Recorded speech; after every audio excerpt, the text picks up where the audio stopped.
Atenção! Começa agora uma teleaula de História do Ensino Fundamental. Você vai assistir a teleaula de número 34. Bons estudos!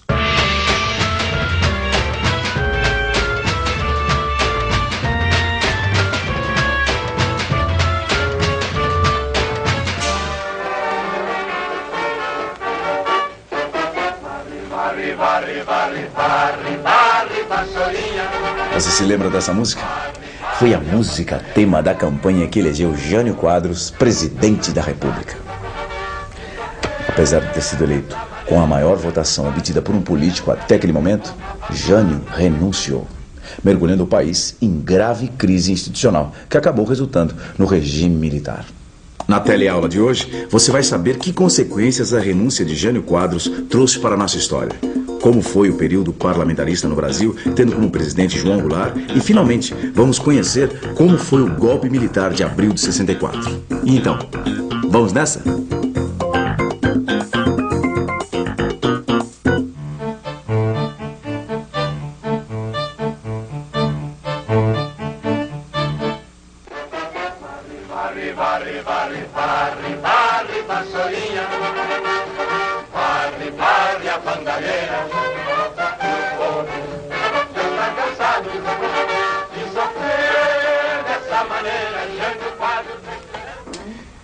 Até hoje, não se sabe ao certo por que é que Jânio renunciou. Mas o que se sabe é que sua curta passagem pela presidência, que não durou mais do que 6 meses, foi tumultuada e cheia de medidas polêmicas, como o restabelecimento de relações diplomáticas com a antiga União Soviética, ou a proibição do maiô nos desfiles de beleza, ou ainda a proibição do biquíni nas praias. Com tanta polêmica, Jânio acabou isolado no poder, sem aliados e sem força no Congresso. Jânio renunciou. Se o presidente renuncia, o que acontece? Segundo a Constituição que vigorava na época, ou seja, a de 46, substitui o presidente em caso de impedimento e sucede-lhe no de vaga o vice-presidente da República, que no caso era João Goulart. Mas será que Jango, como era conhecido vice-presidente, conseguiu assumir? Político de longa carreira e um aliado de Getúlio Vargas, Jango, como era chamado, vinha do PTB e tinha uma forte liderança entre os trabalhadores urbanos. Por sua aproximação com os sindicatos, Jango recebia críticas dos setores mais conservadores da sociedade e também de uma parte das Forças Armadas, que temiam sua aproximação com o comunismo. Esse elemento era muito importante na época, marcada pela Guerra Fria e pela disputa entre Estados Unidos e União Soviética. Quando assumiu a presidência no dia 7 de setembro de 61, João Goulart era um presidente com poucos poderes. Alguns setores da direita, inclusive parlamentares e ministros militares, tentaram impedir a posse de Jango, mas através de um acordo instauraram o regime parlamentarista, ou seja, Jango era o presidente, mas quem governava de fato era o Congresso através do primeiro-ministro. Neste caso, o mineiro Tancredo Neves. A população não recebeu com bons olhos a introdução do parlamentarismo. Por isso, em janeiro de 63, foi realizado um plebiscito que disse não ao regime parlamentarista. O Brasil voltava a ser presidencialista e tinha como presidente João Goulart. Mas não pense você que Jango fez um governo tranquilo. Ao tentar implementar reformas de base, o presidente enfrentou séria oposição do Congresso, que era contrário a estas reformas. Mas que reformas eram essas? Esse Jango mexeu mesmo no vespeiro. Imagina você que ele criou medidas para conter a remessa de lucro do capital estrangeiro. Ou seja, as multinacionais não poderiam mais levar todo o lucro que fizessem aqui. Agora, dá para imaginar como o governo dos Estados Unidos e as multinacionais ficaram? Ficaram revoltados, é claro. Com isso, Jango ganhou inimigos poderosos. Como se não bastasse, ele ainda criou a SUNAB para controlar o abastecimento e fiscalizar os preços. Assim, também ficaram contra ele os empresários brasileiros. Acuado, Jango resolveu buscar apoio junto à população, incentivando passeatas e manifestações. Jango recebe apoio de grande parte da população. trabalhadores urbanos, rurais, estudantes, intelectuais e militares nacionalistas apoiam o presidente. Assim como os pequenos e médios proprietários rurais e industriais e alguns grupos de parlamentares. Porém, os dirigentes sindicais começam a criar organizações paralelas e a promover greves. Só no ano de 1963 foram registrados 173 movimentos grevistas em todo o país. Para mostrar a força do governo, Jango faz um grande comício na Central do Brasil, no Rio de Janeiro, no dia 13 de março de 1964. As propostas de Jango eram radicais. Mas o que afinal Jango propôs neste comício que causou tanta confusão? Bem, ele anunciou a encampação das refinarias de petróleo estrangeiras que passariam para o controle da Petrobras.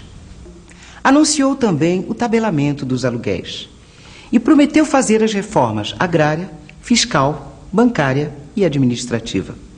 As mudanças propostas causaram reações indignadas por todo o país, principalmente a reforma agrária. Contra todas essas medidas, foi organizado em São Paulo uma grande passeata anticomunista chamada de Marcha da Família com Deus pela Liberdade. Como nós já vimos, Jango também enfrentava forte oposição de vários outros países, principalmente dos Estados Unidos, igualmente descontentes com os rumos do seu governo. Diante de tanta oposição, aconteceu o que mais se temia. A 31 de março de 1964, Jango é deposto da presidência da República. Apesar dos militares terem liderado o movimento, quem assumiu a presidência foi o presidente da Câmara, o deputado Ranieri Mazzilli, que, na verdade, exercia uma função decorativa, porque quem mandava mesmo eram os militares. Por outro lado, o presidente João Goulart não opôs resistência e se autoexilou no Uruguai. O clima ficou tenso por aqui. E 9 dias depois do golpe, os militares impõem à nação o Ato Institucional número 1. Ato institucional era uma norma feita pelas autoridades militares que governavam o país e estava acima das outras leis e da Constituição. E o que significou esse ato? Significou que todo o poder passava para as mãos das Forças Armadas. Foram suspensas as garantias constitucionais e uma forte repressão tomou conta do país. Organizações e lideranças consideradas subversivas foram perseguidas e reprimidas. 2 dias depois de promulgado o AI-1, a junta militar que governava o Brasil impõe ao Congresso a nomeação do Marechal Castelo Branco como novo presidente do país. Apesar de os militares terem assumido o poder, eles não pensavam todos iguais. 2 grupos disputavam os rumos da chamada Revolução. Os moderados, com aspirações liberais, e os da chamada linha dura, que queriam endurecer cada vez mais o regime. É neste clima que se desenrola o governo do Marechal Castelo Branco. Com as eleições de 1965, o governo militar tem uma grande surpresa. A oposição vence as eleições em estados importantes como Minas e Guanabara.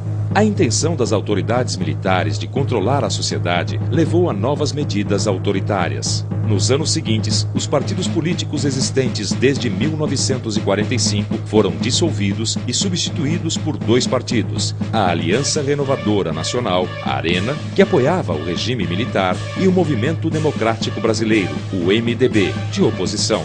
Uma nova Constituição promulgada em 1967 centralizou ainda mais o poder na mão das autoridades militares. Muitos cidadãos tiveram seus direitos políticos cassados e a população foi impedida de eleger os governadores estaduais. Aí você vira e pergunta: mas ninguém fez nada contra tudo isso?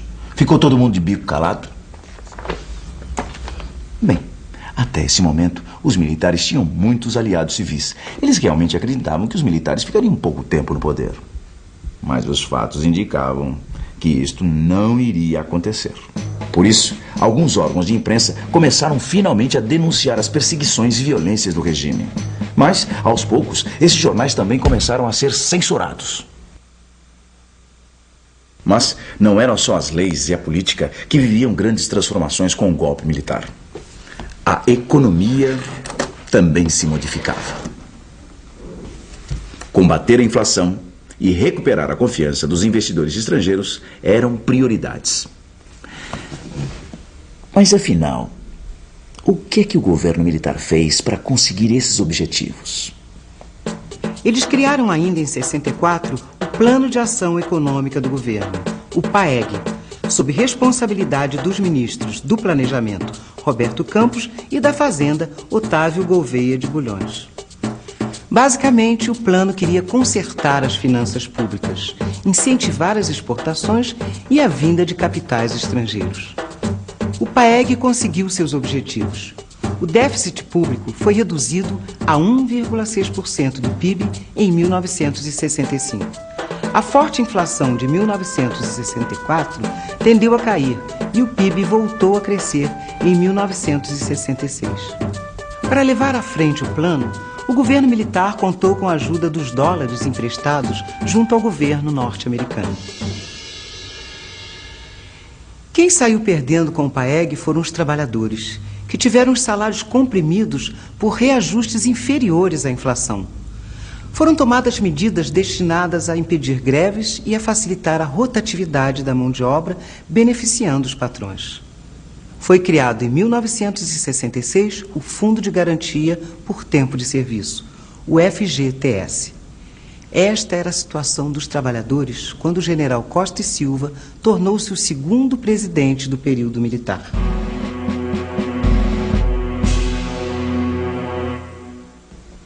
Pois é. Veja como são as coisas. Os militares assumiram o poder dizendo que ia ficar um curto período, só para colocar a ordem na casa. E já faziam seu segundo presidente. É claro que a sociedade começou a reagir. E o estopim dessa reação foi a morte do estudante Edson Luiz pela polícia. Essa morte acabou gerando a maior mobilização popular que se tem notícia contra o regime militar. Revoltadas, milhares de pessoas saíram às ruas do Rio para protestar. Conhecida como Passeata dos 100 mil, a manifestação reuniu pela primeira vez freiras, padres, professores, políticos e até mães de classe média. O governo começou a se sentir cada vez mais pressionado. A pressão contra o governo militar também aumentou no Congresso, onde a oposição do MDB passou a ser mais agressiva. A gota d'água viria com um discurso do deputado carioca Márcio Moreira Alves, pregando o boicote popular ao desfile de 7 de setembro. O governo exigiu que o Congresso punisse o deputado, mas o parlamento não concordou. Pronto, era o que faltava para o governo militar fechar o regime de vez. Pressionado, o governo militar não pensou duas vezes. No dia 13 de dezembro de 1968, o ministro da Justiça, Luiz Antônio da Gama e Silva, anuncia para todo o país, numa cadeia de rádio e TV, o Ato Institucional número 5, o AI-5. O AI-5 deu poderes ao presidente da República para fechar o Congresso Nacional e outros órgãos legislativos, além de intervir nos estados e municípios. O presidente podia cassar mandatos de senadores, deputados, vereadores e suspender os direitos políticos de qualquer cidadão. Foi o ato mais autoritário editado durante o regime militar e só foi revogado 10 anos depois. Depois de promulgado o AI-5, ficou claro para todo mundo que o regime militar não estava para brincadeira. Iniciavam-se, então, os anos de chumbo do regime militar. Mas esse é um assunto para a nossa próxima aula, porque também ninguém é de ferro. E atenção, se liga aí que é hora da revisão. Na teleaula de hoje, a gente conheceu como eram as forças políticas e sociais que atuavam no Brasil durante o fechamento do regime na década de 60. Você viu como foi a renúncia de Jânio Quadros e o curto período parlamentarista do país durante o governo João Goulart. Você conheceu ainda as reformas de base propostas por Jango, o golpe dos militares e o papel dos atos institucionais sobre a ordem constitucional. Você se lembra da música que nós ouvimos no começo dessa teleaula? A da vassourinha do presidente Jânio Quadros? Pois é, se aquela marca o início dos anos 60, essa aqui marca o início dos anos 70. Como foi esse período e o que ele significou para a história do Brasil é o tema do nosso próximo encontro. Compareça. Até lá!